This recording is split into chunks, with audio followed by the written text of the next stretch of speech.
And hello, everybody. I'm Doug Prophet. Tonight, there's breaking news as we come on the air right now here at 11 o'clock. The light is missing from our lives. The very direct and emotional Instagram post tonight by NBC Today show anchor Savannah Guthrie just after 8 o'clock tonight. And at one point, she is talking directly to her mother's abductors. We too have heard the reports about a ransom letter in the media. As a family, we are doing everything that we can. We are ready to talk. However, we live in a world where voices and images are easily manipulated.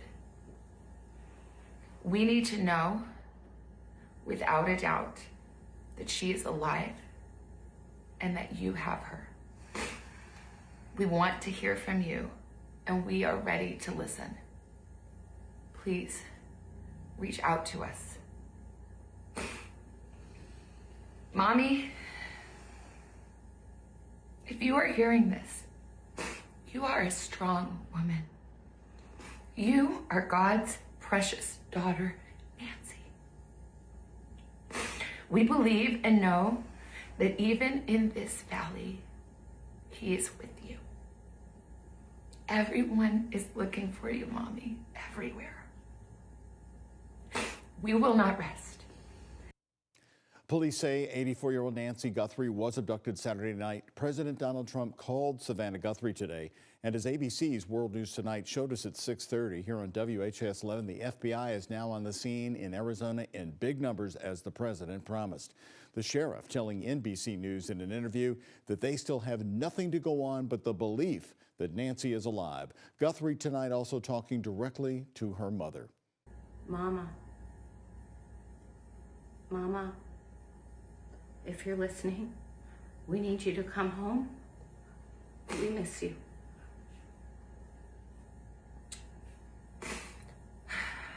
Our mom is our heart and our home.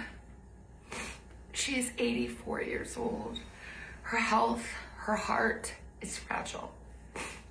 She lives in constant pain. She is without any medicine. She needs it to survive. She needs it not to suffer. The Los Angeles Times reported yesterday blood was found inside Guthrie's Arizona home. The sheriff said he believes she was harmed by her abductors in the middle of the night. Well, for the first time today, we learned that Nancy Guthrie grew up in northern Kentucky and attended UK. Nancy went to an all-girls Catholic school called Notre Dame Academy in Fort Wright, Kentucky, right near Cincinnati. She then went to UK as a student journalist, writing for the acclaimed student newspaper, the Kentucky Colonel. The Notre Dame Academy posting today, we ask our community to join us in prayer for the safety and protection of our 1959 alumna, Nancy Long Guthrie. Stay with WHAS11.com for updates on this breaking story. Now we switch live to 11. JCPS is returning to school tomorrow on time, but they couldn't get to many of the schools because of scenes like this. Neighborhood roads last night were still covered by that heavy, wet snow that came down. But once again, you're looking at them live. Let's get a new update first from Chief Meteorologist Mallory Schnell, who says it's really cold in the morning in the polar zone again. Mallory? Yes, we're talking temperatures in the teens tomorrow morning. Wind chills potentially in the single digits. So those roads will not magically get any better overnight. Unfortunately, high temperatures tomorrow, in fact, staying below that freezing mark. We're just expecting highs likely in the mid to upper 20s under partly sunny skies. Right now, we're already in the teens in some spots. We even have single digits in Scottsburg and Madison. Those were the areas that saw heavier snowfall amounts from yesterday's snow. We're currently at 19 in Louisville, 21 in Shepherdsville, 23 in E-Town. Your Max HD radar, of course, all is dry, but we're actually seeing some breaks in the cloud cover. You can see this pocket here. So that really allows those temperatures to drop even quicker and even further. So be aware of very cold conditions tomorrow morning. That will continue throughout the day before we see a warming trend next week. We'll talk much more about the melting on the way. That's coming up in our 7-day forecast. Doug. Mallory, thank you. Now back to the roads live. We are back in South Louisville at the moment where we were checking on the very same roadways to school last night. Clarice Shaley and photojournalist Aspen Hester. Now, any change, Clarice? Well, Doug, we're on Inverness Avenue where Aspen was yesterday, and it's much clearer actually tonight, much different than about 24 hours ago. Take a look. Here are road conditions in Iroquois near the high school just about 24 hours ago. Smooth driving in the clear parking lot around Lockoff Elementary School in South Louisville. This is a stark difference from last week, right after snow and cold temperatures hit the metro. JCPS had a bumpy start back to in-person instruction this week. A 2-hour delay Monday, back to normal Tuesday as the night brought in more snow, and an NTI day Wednesday. Here are roads near Dunn Elementary in East Louisville from Tuesday night compared to now. JCPS has been asking the mayor for help. The superintendent and I seem to be talking every day to make sure that our crews are out there addressing any spots so that we can get our kids back in school and keep them in school as well. Mayor Greenberg says he's aware of a dozen or so hotspot road areas that JCPS has asked Metro Public Works to address. And every road that I'm aware of that JCPS has asked us to provide additional treatment to, within hours, we have been out there. That's Carrick Elementary grandfather Darnell Johnson. These are my grandbabies. He's brought them to Iroquois Park before they're back in school. I want them to go sledding right before the snow leaves. But if you look at the hills, you ain't got to worry about no trees and a whole bunch of nothing. Other than that, we got to watch out for each other. And it's been a great time. When looking at the roads and thinking if they're clear enough to go back to school, I think so. Some of the side streets are bad. Similar to some of these cul-de-sacs and neighborhood roads near Lockoff Elementary. But as fun as this is, are you ready for them to go back to school? Yes. Please, every day, look. Extra fun with Papa has got to end sometime. Hey, everybody do it one more time. We got to go. So again, we're on Inverness Avenue in South Louisville. Aspen tells me you can actually see the road now. Last night, that was not the case. Now you have a line of sight in between the track lines where drivers are taking their way through the neighborhood, and buses possibly will as well tomorrow morning. Live in Iroquois, Clarice Shaley, WHAS 11 team on your side. Doug?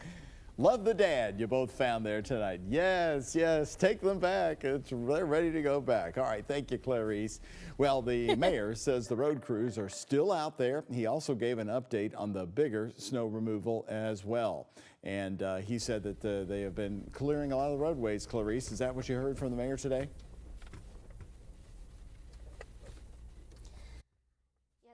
So the mayor told me today that road crews have been treating and plowing the roads and more miles of roads in the last 2 weeks than after any snow event in the entire city's history. So he says they continue to get requests and they continue to treat those schools, medical areas, large employment areas, and those unique slick spots that lead into neighborhoods.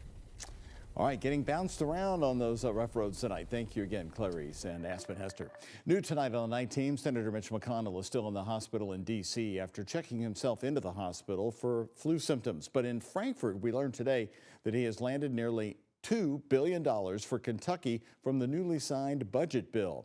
Here's the breakdown. In Louisville, $9.6 million will go to the airport to build a new international passenger facility. On the riverfront, Louisville's Belvedere, which opened in 1973, is getting $7 million for the planned restoration and overhaul by the mayor. Both U of L and UK will receive nearly $30 million for medical research. The biggest haul of cash, $1.7 billion, goes to Kentucky's military assets like Fort Campbell and Fort Knox. Kentucky Senate President Robert Stivers today also giving a positive update about McConnell's health. Even though sick, and don't write him off or anything, he'll be out next week. This was of his own choice. He's out texting and calling from a hospital bed. And in my career, and I think in most people's career who have been around and watched politics, we have never had a person as influential as he is. McConnell's spokesperson saying yesterday he has a positive prognosis and is doing okay. The budget was approved yesterday when President Donald Trump signed it into law.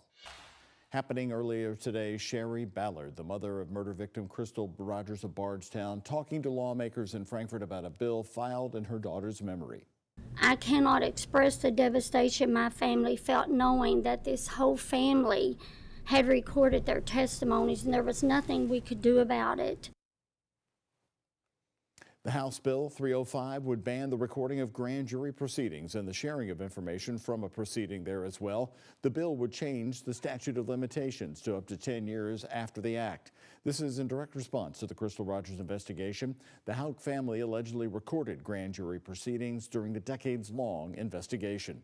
I know this will not help my family, but hopefully it will help another family, and they will not feel the pain that my family has had to go through. Brooks Houck and 2 of his accomplices are behind bars today, and they are in prison. It took 10 long, grueling years to put them there. So please consider this bill. The bill was then passed unanimously and now goes to the full House with the new title, the Crystal Rogers Act. The 3 men are charged in her 2015 murder, Stephen and Joseph Lawson, and her ex-boyfriend, Brooks Houck.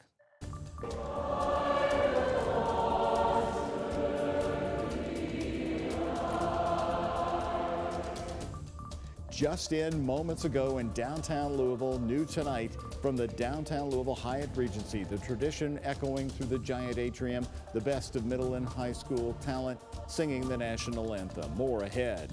But first, all new since 6, improving the outer loop. The tough 3-mile-long stretch in the south end needs help and an overhaul. And here's a look at today's Kentucky Lottery jackpots. Mega Millions, $346 million. Powerball, $80 million. The Kentucky Lottery, funding education for over 1 million Kentucky students.